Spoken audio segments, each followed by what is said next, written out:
머리가 나빠도 공부 잘할 수 있는 최고의 방법 10가지. 제목, 머리가 나빠도 공부를 잘할 수 있는 새로운 방법 10가지. 여러분, 공부를 잘하고 싶은 마음은 누구나 가지고 있지만 정작 그 방법을 잘 몰라서 헤매는 경우가 많습니다. 오늘은 새로운 학습 전략을 알려드리겠습니다. 이 방법들은 단순히 시간을 들이는 것보다 효율적으로 공부하는 방법에 초점을 맞추고 있으며 이를 통해 여러분의 성과를 극대화할 수 있을 것입니다. 하지만 잠깐, 여러분, 생각해 본 적 있나요? 왜 우리가 흔히 아는 방법들로는 한계가 있을까요? 제가 알려드릴 새로운 정보는 그냥 흔히 듣던 방법이 아닙니다. 이 글을 끝까지 읽으면 여러분은 지금까지 몰랐던 중요한 학습 팁을 발견하게 될 것입니다. 1. 동기부여를 활용한 집중력 유지. 여러분은 공부하는 이유가 무엇인가요? 단순히 시험을 잘 보기 위해서라면 동기부여가 충분하지 않을 수 있습니다. 그래서 저는 목표를 더 구체적이고 개인적인 동기와 연결하는 것을 추천합니다. 예를 들어 영어 공부를 한다면 단순히 점수를 얻기 위한 것이 아닌 나중에 해외여행을 갔을 때 현지인과 대화하는 상상을 하면서 공부하면 더 흥미롭게 할 수 있습니다. 사실 저도 공부에 흥미를 잃었을 때가 있었는데 목표를 다시 세우고 나니 집중력이 훨씬 좋아졌어요. 시청자 여러분도 한번 시도해보세요. 여러분만의 동기부여를 찾아서 공부에 활용해보세요. 2. 계획의 중요성. 여러분, 무계획으로 책상에 앉아 공부하는 것은 마치 지도 없이 여행하는 것과 같습니다. 그래서 저는 늘 계획을 세우는 것을 강조합니다. 하지만 중요한 건 너무 세세한 계획보다는 큰 틀을 잡는 것입니다. 예를 들어 오늘 3시간 동안 이 주제에 대해 공부할 것 같은 큰 계획을 세우고 그 안에서 유연하게 시간을 배분하는 것이 더 효율적일 수 있습니다. 제가 예전에 너무 촘촘한 계획을 세운 적이 있었는데 계획대로 되지 않으면 좌절감이 컸어요. 그래서 요즘은 전체적인 흐름을 잡는 방식으로 계획을 세우고 있답니다. 여러분도 큰 그림을 그리면서 계획을 세워보세요. 실패해도 괜찮습니다. 중요한 건 꾸준함이니까요. 3. 질문을 활용한 능동적 학습.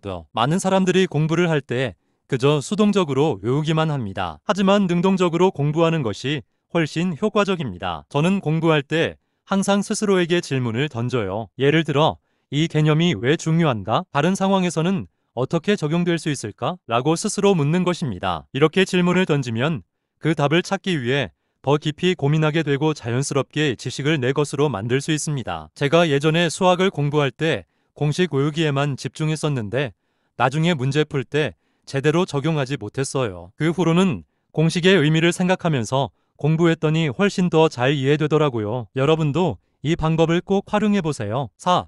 복습의 힘. 간격 반복 학습.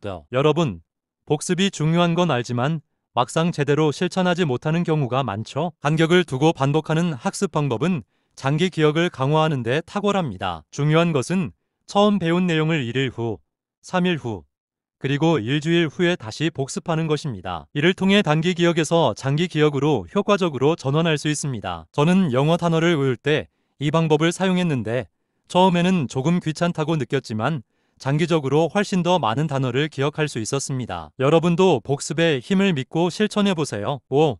인공지능을 활용한 맞춤형 학습. 지금은 Y 시대입니다. 인공지능이 우리의 학습을 돕는 시대에 우리는 그것을 잘 활용해야 합니다. 인공지능을 활용한 학습 도구는 여러분의 학습 패턴을 분석하여 개인 맞춤형 학습 계획을 제공합니다. 예를 들어 어떤 부분에서 자주 실수를 하는지, 어느 문제를 더 공부해야 하는지를 Y가 분석해 줍니다. 제가 사용하고 있는 앱도 Y 기능이 있어서 제가 자주 틀리는 부분을 자동으로 분석해 줍니다. 이를 통해 저는 시간이 많이 걸리는 부분을 효율적으로 해결할 수 있었습니다. 여러분도 I를 활용한 학습을 한번 시도해보세요. 효과는 생각보다 클 수 있습니다. 6. 오감을 활용한 학습. 여러분, 우리는 공부할 때 주로 눈과 귀만 사용하죠. 하지만 오감을 활용하면 기억이 훨씬 오래 갑니다. 예를 들어 새로운 개념을 공부할 때 시각적 자료와 함께 소리를 함께 들으면 더 오래 기억에 남을 수 있습니다. 또한 저는 특정 향을 사용해서 공부할 때 집중력을 높이기도 합니다. 예를 들어 라벤더 향은 긴장을 풀어주고 페퍼민트 향은 집중력을 높여줍니다. 제가 중학교 때 수학을 공부할 때 항상 똑같은 음악을 들었어요. 나중에 시험 볼 때 그 음악을 떠올리면 이상하게도 문제풀이가 더 쉽게 느껴졌습니다. 여러분도 특정 감각을 활용해 공부해보세요. 오히려 더 좋은 성과를 낼 수 있습니다. 7.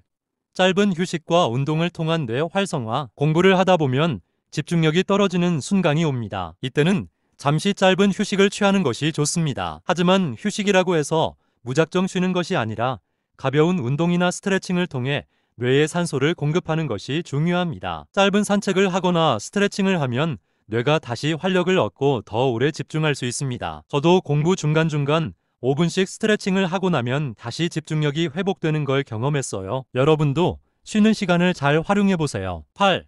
수면과 학습의 상관관계. 공부와 수면의 관계는 때려야 뗄 수 없습니다. 하지만 중요한 건 얼마나 자느냐가 아니라 언제 자느냐입니다. 특히 학습 후 4에서 6시간 내에 충분한 수면을 취하면 뇌가 학습 내용을 더 효과적으로 정리하고 기억에 저장할 수 있습니다. 저는 영어 단어를 외운 후에 바로 자는 습관을 들였는데 다음 날 아침에 더 쉽게 기억할 수 있었습니다. 여러분도 잠자는 시간을 잘 활용해 보세요. 공부 후 충분한 휴식은 필수입니다. 그 학습 커뮤니티의 활용. 여러분, 혼자서 공부하는 것도 좋지만 가끔은 다른 사람들과 함께 공부하는 것이 큰 도움이 됩니다. 제가 최근에 발견한 건 스터디 그룹이나 온라인 커뮤니티를 통해 사람들과 함께 문제를 해결하는 것이 공부에 큰 동기부여가 된다는 것입니다. 특히 어려운 문제를 다른 사람과 함께 해결하면 그 지식이 더 깊이 새겨집니다. 저는 예전에 영어 스터디 그룹에서 공부할 때 혼자 할 때보다 더 많은 내용을 기억할 수 있었습니다. 여러분도 주위 사람들과 함께 공부해 보세요. 혼자 하는 공부와는 또 다른 차원의 성과를 느낄 수 있을 겁니다. 1영.